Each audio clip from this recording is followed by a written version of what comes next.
Inside the Mercedes-Benz W123 factory, the collapse of an auto icon. It is January 1986, Sindelfingen, West Germany. The sky is the color of factory smoke, gray, flat, indifferent. Inside the plant, the air smells of cutting fluid, rubber, and something older, something almost ceremonial. A cream-colored sedan moves slowly down the final stretch of the assembly line. Workers watch it pass. Some of them have been building this exact car for over a decade. Same doors, same dashboard, same satisfying vault-like thud when the door closes. They built over 2.7 million of them, 2.7 million. And now quietly, without a parade or a press conference, the last one rolls off the line and into a waiting world that has already moved on. No fanfare, no champagne, just the hiss of pneumatic tools going silent one by one as the line winds down for the final time. Here's what nobody told you about that moment. The workers didn't cheer. A few of them, according to plant records and first-hand accounts, actually wept, not because the car was gone, but because they understood in the way that only people who build things with their hands ever truly understand. That whatever came next would never quite be the same. They were right. The W123 was not just a car, it was an argument about what a car could be, what a factory could demand of its workers, and what a company could promise to the world before the accountants arrived and quietly rewrote the terms. So what actually happened inside that factory? Who built it? Who bled for it? Who profited from it? And who got left behind when Mercedes-Benz decided it was time to move on? To understand the W123, you have to understand what Germany was trying to prove. And in 1968, Germany had a lot to prove. The war had been over for 23 years. The rubble was gone. The economic miracle, the Wirtschaftswunder, had turned a bombed-out nation into the industrial engine of Western Europe. But scars don't disappear just because you build a motorway over them. Germany needed respectability, not the loud, chest-thumping kind, the quiet kind, the kind you earn by making something so precise, so overbuilt, so relentlessly competent that the whole world eventually has to tip its hat and admit, yes, all right, these people know what they are doing. Mercedes-Benz understood this assignment before anyone wrote it down. The company had been building cars since 1926, when Daimler and Benz merged in what was essentially a corporate shotgun wedding born out of post-war desperation. Both companies were bleeding. The merger saved them both. And from that uncomfortable union came something neither company could have built alone. A brand so synonymous with engineering seriousness that even today, half a century later, people still put a three-pointed star on their hood and feel, however briefly, like they have arrived somewhere. That feeling was not accidental. It was engineered, deliberately, expensively, and with a level of calculated intent that would make a modern marketing department weep with envy. By the late 1960s, Mercedes had a problem, a successful problem, but a problem nonetheless. Their mid-size sedan, the W114 and W115, known internally as the Stroke 8, was selling well. Doctors bought them, engineers bought them. The aspirational upper middle class of a dozen countries bought them and drove them until the wheels practically fell off, at which point they bought another one. But the car was aging. And Mercedes knew that in the automotive world, standing still is just a slower way of going backwards. So in 1968, the engineering department in Stuttgart received a brief that was, by any measure, completely insane. Build a car that is more reliable than anything we have ever built. Make it safer. Make it more comfortable. Make it feel like a vault on wheels. And do it without raising the price so high that we lose the customers who made Us, successful, simple. The man at the center of this effort was Rudolf Uhlenhaut. If you don't know that name, you should. Uhlenhaut was the kind of engineer who existed in the space between genius and obsession.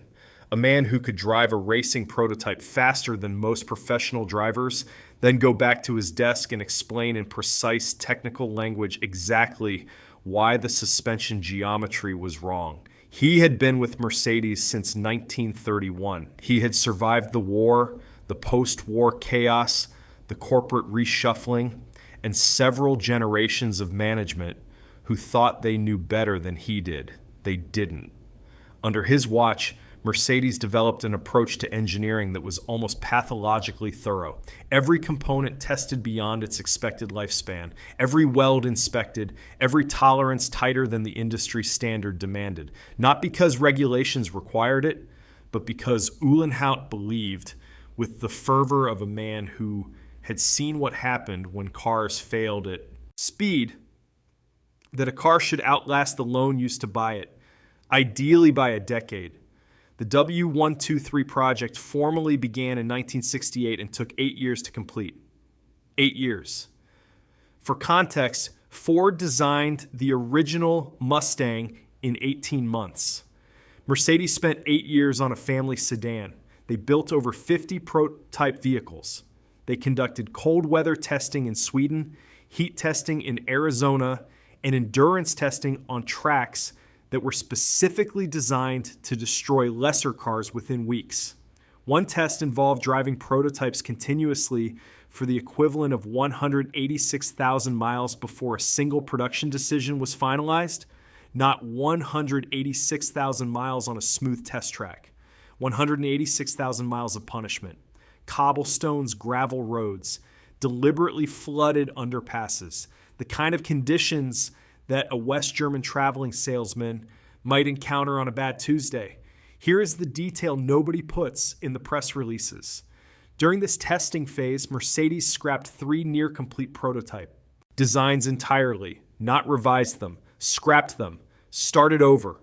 The cost of those abandoned prototypes, adjusted for inflation, runs into the hundreds of millions of euros. They threw it all away because the car wasn't good enough yet.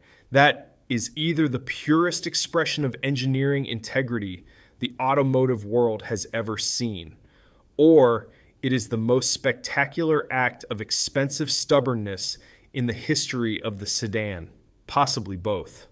When the W123 finally debuted at the Geneva Motor Show in January 1976, it had been worth every pfennig. The press called it overbuilt. They meant it as a compliment, Sindelfingen. Say it out loud. It sounds like a town where nothing interesting has ever happened. It sounds like somewhere you drive through on the way to somewhere else. It is, in fact, one of the most consequential pieces of real estate in the history of the automobile. The Sindelfingen plant sits about 12 miles southwest of Stuttgart. It was originally built in 1915, not to build cars, to build Zeppelin components for the German war effort, which means that the factory that would eventually produce the most respected family sedan in automotive history began its life-making parts for military airships. You genuinely cannot make this up. After the war, Daimler-Benz converted the facility for automobile production, and then they expanded it, and then they expanded it again and again. By the time the W123 was in full production in the late 1970s, the Sindelfingen plant covered over 2.8 million square meters. That is roughly the size of 400 football pitches under one roof. Almost. Let's talk about what actually happened inside that building.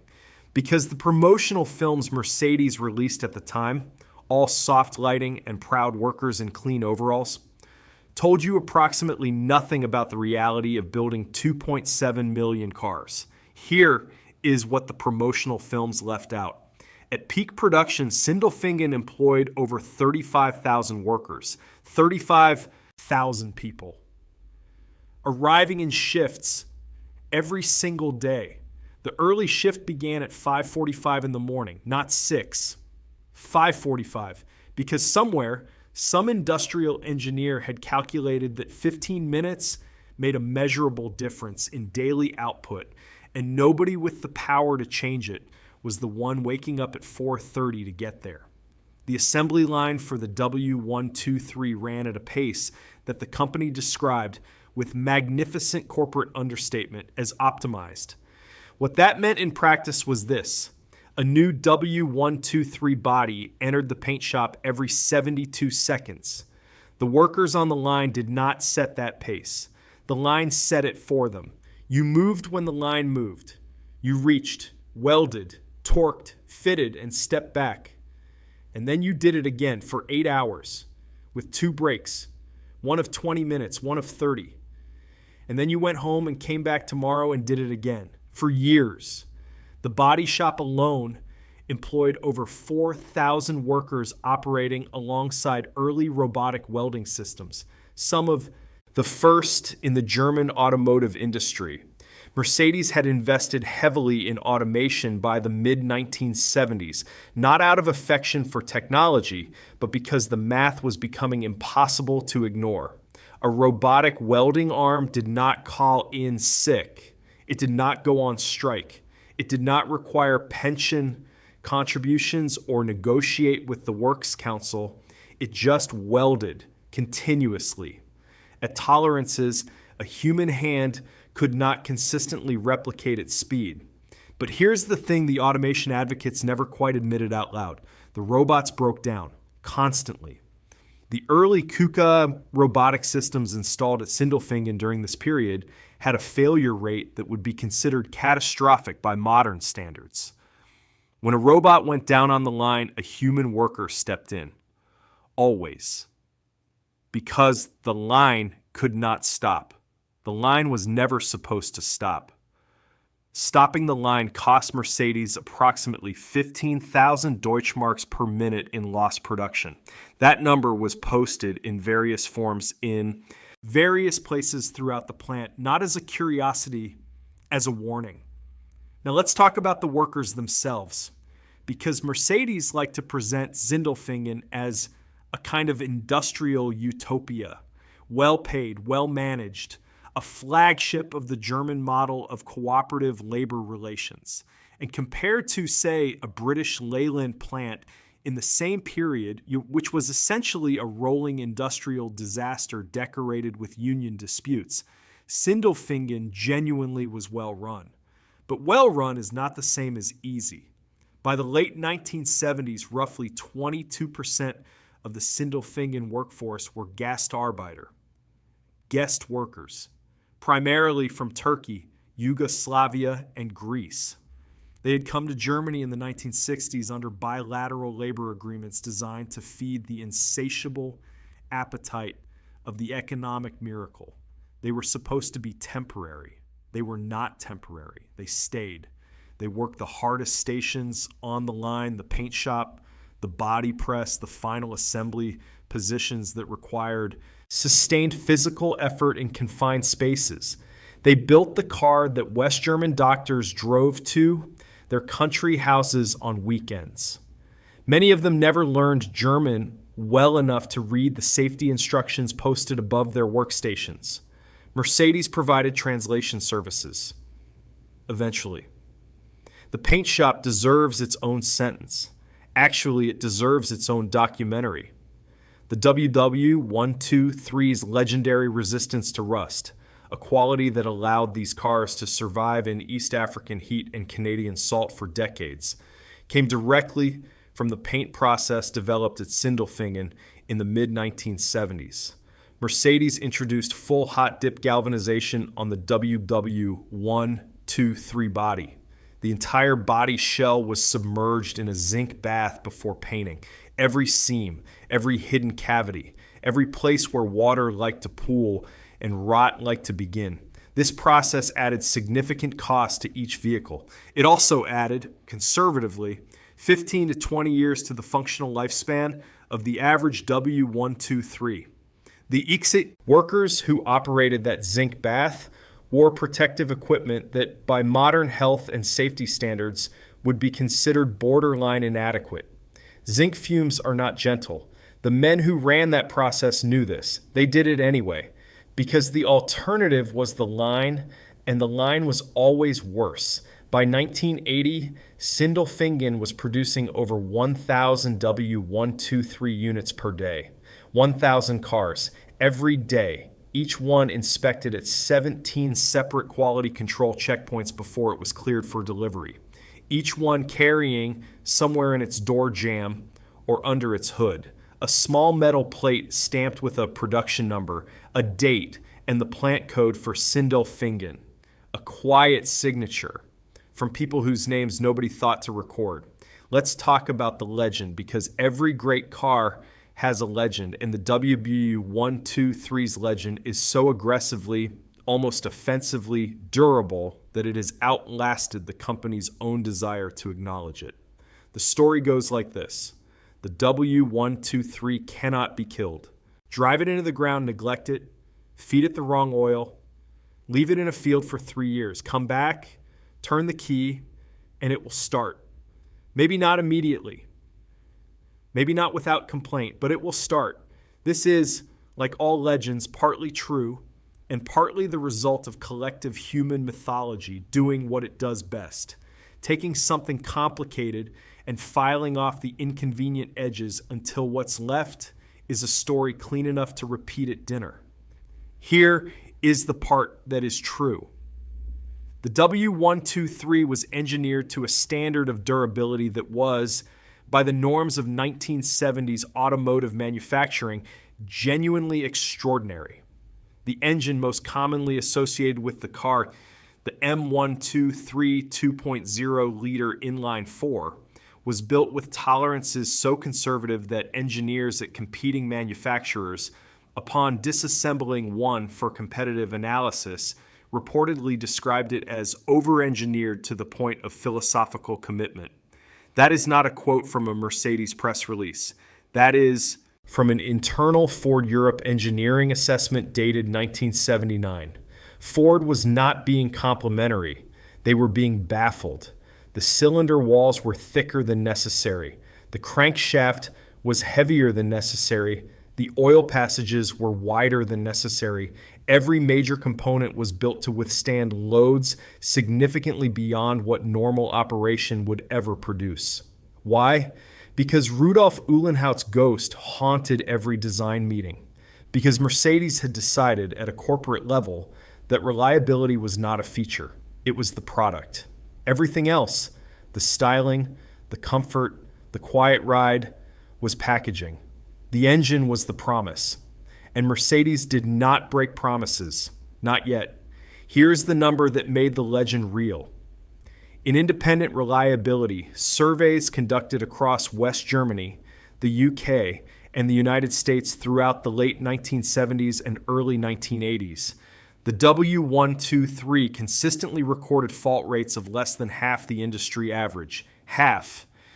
While the British Leyland Marina was dissolving itself from the inside out. While early Volkswagen Golfs were developing rust with the enthusiasm of something that wanted to return to the earth as quickly as possible.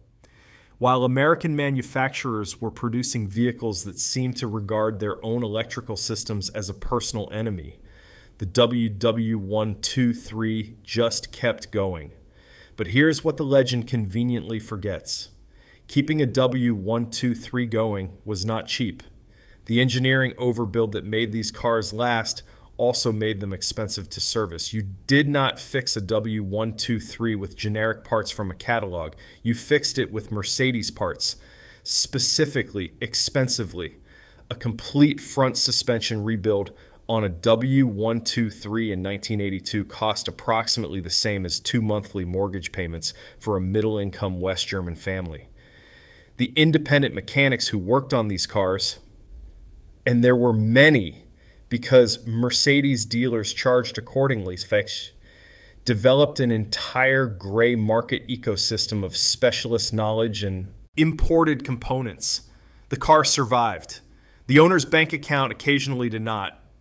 There's another detail the legend skips entirely. The diesel variants. The W123 came with a diesel engine option. the OM616 and later the OM617. And this is where the story gets genuinely strange. The OM617, a 3.0-liter 5-cylinder diesel, was so indestructible that it became something close to an industrial joke. There are documented cases of OM617 equipped W123s exceeding 900,000 kilometers on the original engine block. Not the original car, the original engine block. 900,000 kilometers. For context, that is roughly the distance from the Earth to the Moon and back, twice, with enough left over for a reasonable Sunday drive. Mercedes engineers, when confronted with these numbers, apparently did not celebrate. They expressed mild concern because a car that never needs replacing is, from a certain financial perspective, a car that never needs replacing. And that is a problem that accountants understand much better than engineers do. The safety story is equally uncomfortable. The W123 introduced several passive safety features that were, for a mid-size sedan in 1976, genuinely ahead of their time. A properly engineered crumple zone, a reinforced passenger cell, seatbelt tensioners on all 5 positions. The car was designed to protect its occupants with a seriousness that most of its competitors considered optional, which raises an obvious and slightly damning question. If Mercedes could build this level of safety into a mid-size sedan in 1976, why didn't everyone? The answer is straightforward and ugly, because safety costs money. And most manufacturers had done the calculation and decided that the cost of building safer cars exceeded the cost of the lawsuits that resulted from building unsafe ones. Mercedes made a different calculation, or rather, Mercedes made the same calculation and arrived at a different answer because their brand was the promise. And the promise was worth protecting, even if it meant spending more than the market strictly required. For now. The word "for now" is doing a lot of work in that sentence. Keep it in mind. It will matter later. Here's a question that Mercedes-Benz would prefer you didn't think about too hard. Who actually bought the W123? Because the answer is everyone. And that is both the car's greatest triumph and the beginning of its quiet undoing. The intended customer was specific. Mercedes had a person in mind when they designed this car. A West German professional, male, 40-something, an engineer perhaps, a doctor, a senior civil servant with a government pension, and a weekend house somewhere with trees. A man who had worked hard, accumulated quietly, and now wanted a car that communicated without shouting, because shouting was vulgar, that he had arrived, that he was serious, that he would not be replacing this vehicle in 3 years, because replacing vehicles in 3 years was something other people did. Impulsive people. People without proper savings accounts. This man bought the W123 in dark blue or silver gray, specified the automatic gearbox, and drove it for 11 years without once feeling the need to discuss it. Mercedes understood this man completely. They built the car for him with absolute precision. And then something unexpected happened. Everybody else wanted it too. The first surprise was the taxi industry. Within 2 years of the W123's launch, it had become the dominant taxi vehicle in West Germany. Not because Mercedes marketed it to taxi operators, they absolutely did not. The idea of their flagship mid-size sedan being used as a taxi was, in certain Stuttgart boardrooms, received with the kind of quiet horror usually reserved for discovering a distant relative had done something embarrassing in public. But the taxi operators didn't care about Stuttgart's feelings. They cared about total cost of ownership. And on that metric, the W123 was quite simply unbeatable. A Frankfurt taxi operator named Hans-Georg Bremer, and yes, he is a real person, documented in German automotive trade publications from 1979, ran a fleet of 12 W123 diesels for over 8 years without a single major mechanical failure. 8 years. In Frankfurt traffic, which is, if you have ever experienced it, essentially a stress test disguised as a city. The WW123 diesel became the de facto standard for German taxis so thoroughly that even today, the sight of an old Mercedes sedan triggers a Pavlovian taxi association in the minds of people who grew up in 1970s and 80s Europe. Mercedes eventually accepted this. They even quietly began marketing to fleet operators. Dignity has its limits when the numbers are good enough. Then came the doctors, not just West German doctors, doctors everywhere. The W123 became, with remarkable speed, the internationally recognized vehicle of the medical profession across Western Europe. There is a specific reason for this that nobody ever discusses. In the UK, the National Health Service had a scheme active through much of the 1970s that allowed general practitioners to claim vehicle expenses against their practice income. The WW123 sat at exactly the right price point to maximize that claim without triggering the kind of auditor attention that something more extravagant might attract. It was, in other words, the perfect tax-efficient status symbol, aspirational enough to signal success, sensible enough to survive scrutiny. This is, when you think about it, the most British possible reason to buy a German car.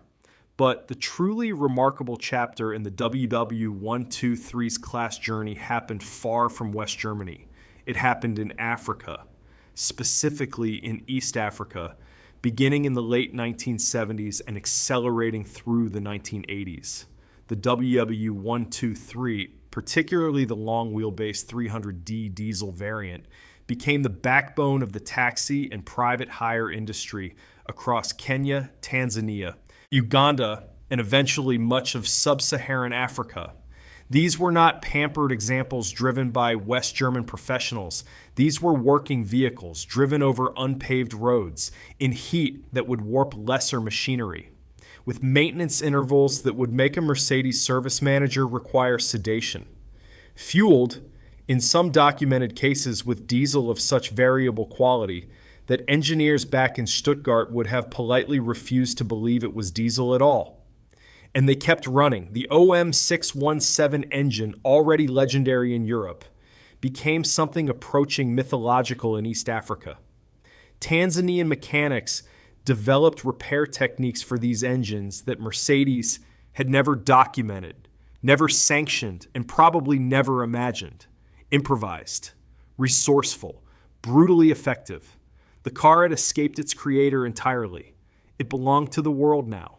Here is the irony that Mercedes never quite recovered from. The W123's global reach, its presence in African taxi fleets, its dominance in European professional garages, its strange classless universality was the direct result of building it too well. A car that lasts forever in the hands of its first owner gets passed down to a second owner, a third, a fourth. Eventually, it ends up doing 200,000 kilometers in Nairobi traffic, held together by Tanzanian ingenuity and sheer mechanical stubbornness. And at no point in that journey does Mercedes receive another pfennig. The engineers had built a car so durable it had effectively opted out of the replacement cycle entirely, which was wonderful for the owners, and a quiet, creeping disaster for the balance sheet. The accountants had noticed. They were already making calculations, and the engineers, buried in their testing programs and their torque specifications, hadn't quite realized yet that the people with the spreadsheets had already won. October 1973, the Organization of Arab Petroleum Exporting Countries announces an oil embargo against the United States and Western Europe. Within weeks, the price of crude oil quadruples. Petrol queues stretch around city blocks across the continent. In West Germany, the government introduces Sonntagsfahrverbot, a ban on private driving on Sundays. Grown adults are cycling on the Autobahn, The country that invented the high-speed motorway is watching its citizens pedal past empty petrol stations on a Sunday afternoon.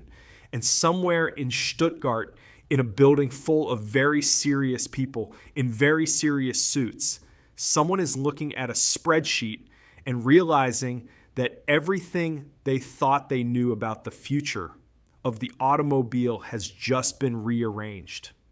Mercedes-Benz was not uniquely vulnerable to the oil crisis. Every manufacturer was caught, but Mercedes was caught in a particularly uncomfortable position. Their cars were heavy, deliberately, expensively, philosophically heavy. The W123 sedan weighed approximately 1,400 kilograms. That is not a coincidence or an oversight. That is the physical consequence of thick cylinder walls and reinforced passenger cells and zinc bath galvanization and every other engineering decision that made the car what it was. Heavy things burn more fuel. Fuel had just become the most politically charged commodity on the planet, and Mercedes was selling a car that, in certain configurations, struggled to achieve 20 miles per gallon on a good day with a tailwind and a driver who treated the accelerator pedal as a suggestion rather than a commitment. The diesel variants were partially insulated from this. The OM6 1.7 5-cylinder diesel was, by the standards of the era, genuinely economical. Mercedes leaned into this hard. Sales of diesel W123s spiked dramatically after 1973. In some European markets, diesel variants outsold petrol versions by a ratio of nearly 2-to-1 by the mid-1970s. This was not a trend Mercedes had anticipated with quite this much urgency. The infrastructure for diesel servicing had to be expanded rapidly. Dealer training had to be accelerated. The supply chain for diesel-specific components had to be rebuilt almost from scratch. Mercedes adapted. They were good at adapting, but adapting costs money, and the money had to come from somewhere. It came, as it usually does, from the people least positioned to argue about it. Inside Sindelfingen, the response to rising costs took several forms. Some of them were straightforward industrial efficiency measures. Others were the kind of decisions that look reasonable on a spreadsheet and feel different on the factory floor. Production line speeds were incrementally increased, not dramatically, not in ways that would trigger immediate union response, incrementally. 2 seconds shaved from one process, 3 seconds from another, across an entire production line running at 1,000 units per day. Those seconds accumulate into something significant, something measurable, something that the workers felt in their bodies at the end of an 8-hour shift in ways that didn't show up in any management report. The Works Council, the Betriebsrat, pushed back. This is the part of German industrial history that Americans find genuinely confusing.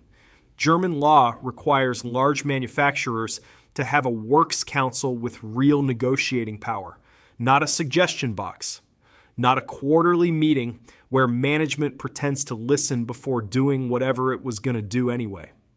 A legally empowered body of elected worker representatives with the right to negotiate over working conditions, hours, and production pace. The Sindelfingen Works Council in the late 1970s was, by all accounts, formidable. They understood the line speeds. They understood the injury data. Repetitive strain injuries at Sindelfingen increased by approximately 34% between 1974 and 1979. The Works Council had that number. They used it. Management negotiated. Compromises were reached. Some conditions improved. Others didn't. The line kept moving. Meanwhile, the cost of raw materials was doing something that nobody in 1968 had budgeted for. Steel prices rose sharply through the mid-1970s. Copper used extensively in the W123's electrical systems, which were by contemporary standards genuinely complex, became significantly more expensive. The rubber compounds used in the car's legendary sealing systems, which contributed directly to its vault-like interior silence, were petroleum derivatives. Petroleum had just become complicated. Every single component that made the W123 what it was had become more expensive to source simultaneously. In a period of broader economic inflation that was eating into consumer purchasing power across every target market Mercedes served. The car that cost 16,000 Deutschmarks at launch in 1976 cost over 22,000 Deutschmarks by 1980. That is a 37% price increase in 4 years. Inflation explains some of that. Engineering integrity explains the rest. But try telling that to the West German doctor standing in the showroom doing mental arithmetic. And then there was the competition. Because while Mercedes was wrestling with material costs and union negotiations and the philosophical consequences of building cars too well, the Japanese had arrived. Toyota, Nissan, Honda. They were not building cars with the same engineering religion as Mercedes. They were building cars with a different religion entirely. Lighter, more fuel efficient, cheaper to produce, assembled with a manufacturing precision that owed more to statistical process control than to Germanic overbuilding. And crucially, they were getting reliable. Not W123 reliable, not drive to the moon reliable, but reliable enough. Reliable enough that the customer standing in the showroom doing mental arithmetic could look at a Toyota Crown or a Nissan Cedric and think, maybe this is enough. Mercedes watched this with the particular horror of a company that has built its entire identity on being irreplaceable.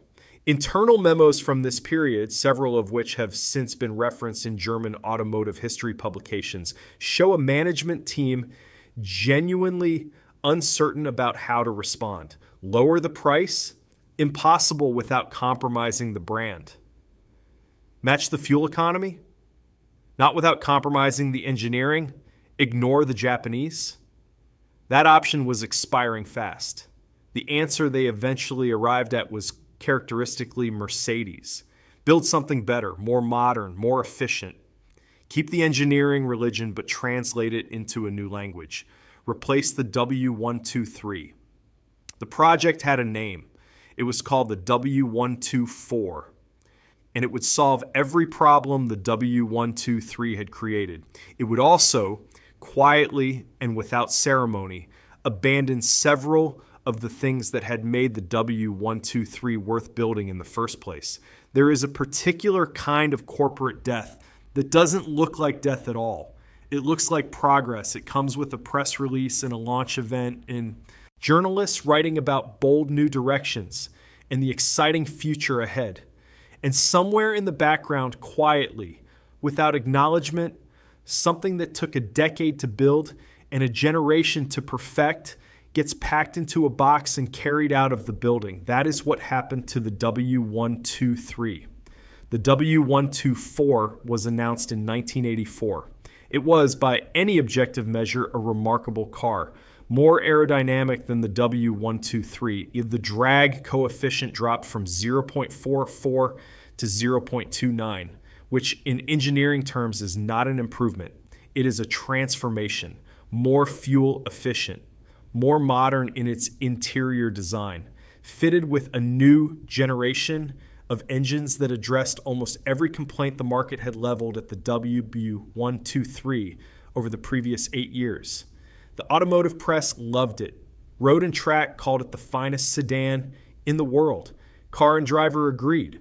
Even the British press, which had spent the better part of a decade finding reasons to prefer domestic alternatives that were objectively inferior, had to concede that this was something exceptional. Mercedes had done it again, but here's what the press releases didn't mention.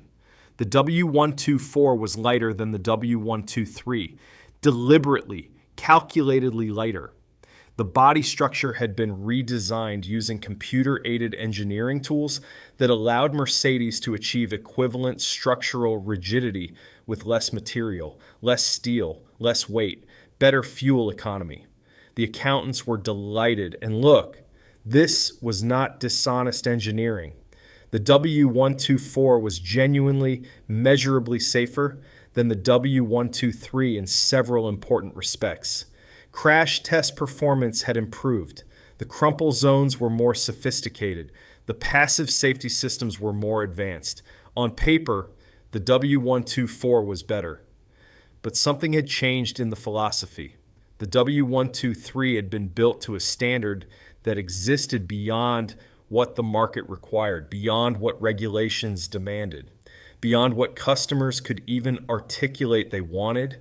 It had been built to a standard that existed because the engineers believed with a conviction that bordered on the religious, that this was simply what a car should be.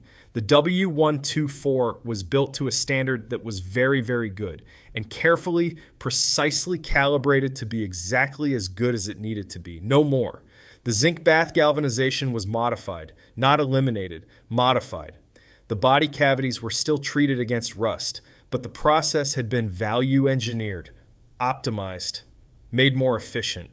The result was a car that resisted rust well for about 15 years, after which W124S began to corrode in ways that W123S, parked next to them, simply did not. The engineers knew this. The accountants knew this. And the decision was made anyway. Because a car that rusts after 15 years is a car that gets replaced after 15 years. And a car that gets replaced is a car that gets sold. Inside Sindelfingen, the transition from W123 to W124 production was managed with the logistical precision you would expect from a company that had been running this plant for 60 years. The line changeover took several months.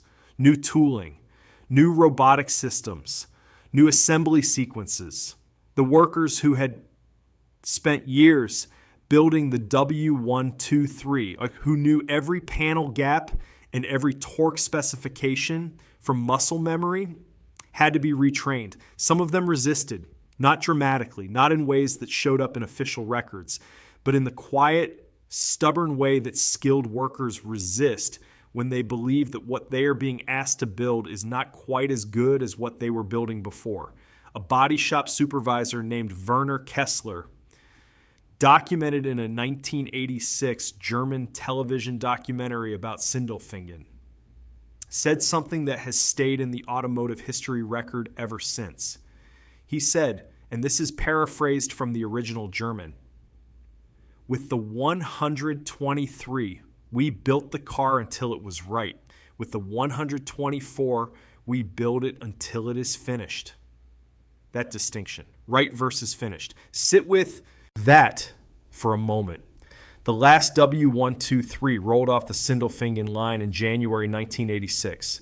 By that point, the W124 had been in production for over a year. The two cars overlapped briefly, building side by side, the old philosophy and the new one, separated by a few hundred meters of factory floor. What happened to the W123 tooling? Some of it was destroyed. Standard practice for end-of-life model transitions. You don't keep the dies and jigs for a car you're not building anymore. They take up space. Space costs money.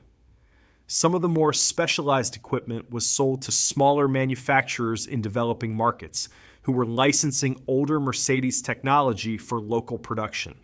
A version of the W123 continued to be assembled in South Africa until 1987 under the Mercedes-Benz South Africa operation. In Indonesia, a variant remained in production even longer. The car that Mercedes had moved on from was still being built in other places by other hands for markets that couldn't yet afford to move on with it. There is something almost unbearably apt about that. The W123 ended its life the way it had spent most of it, outlasting expectations, refusing to stop being useful, being driven by people for whom the alternatives were either insufficient or unaffordable, while the company that built it was already several years into thinking about the next thing. And the thing after that, Mercedes had not abandoned the W123 because it had failed. They had abandoned it because it had succeeded so completely that it left them no room to sell you another one. That is not a tragedy. That is the system working exactly as designed, which might be the most uncomfortable thought in this entire story. Stand in a used car lot somewhere in Nairobi, or Dar es Salaam, or on a side street in Hamburg where someone's grandfather parked his W123 in 1987 and simply never found a reason to replace it. Look at the car, really look at it. The chrome has dulled slightly. The paint has the particular depth that only comes from decades of sunlight working slowly on a surface that was prepared properly in the first place. The door still closes with that sound.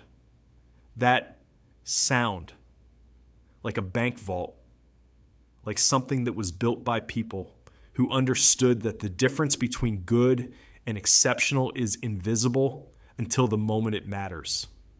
The W123 is not just a car that lasted.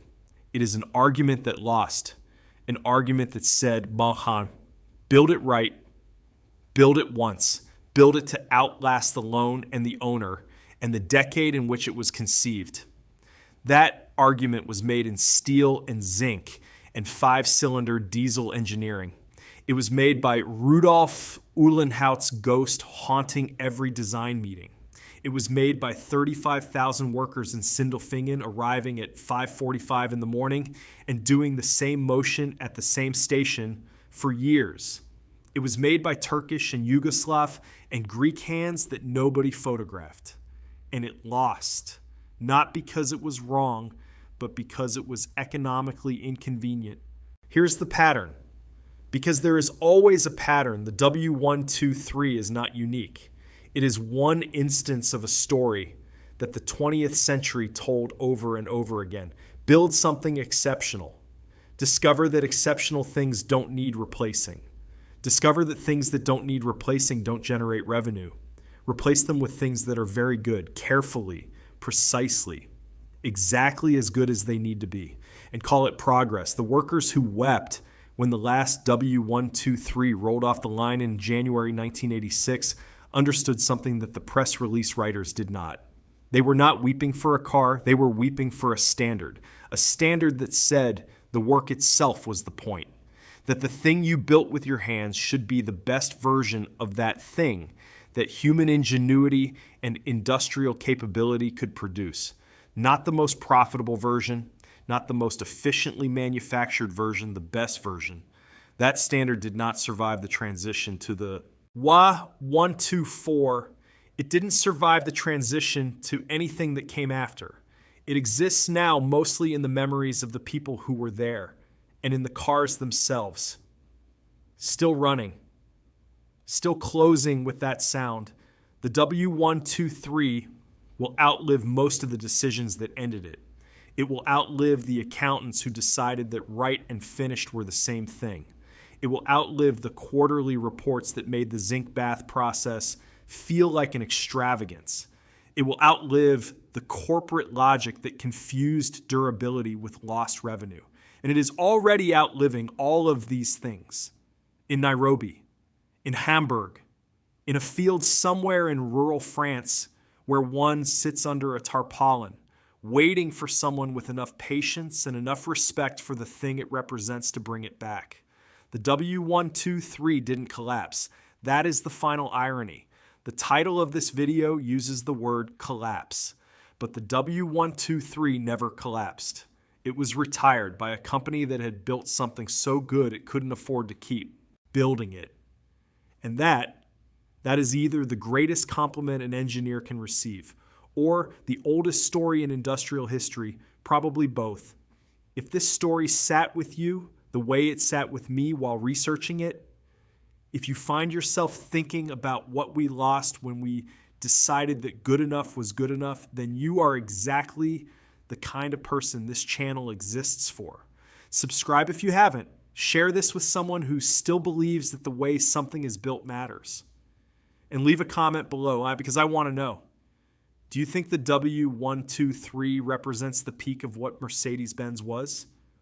Or was the W124 genuinely better?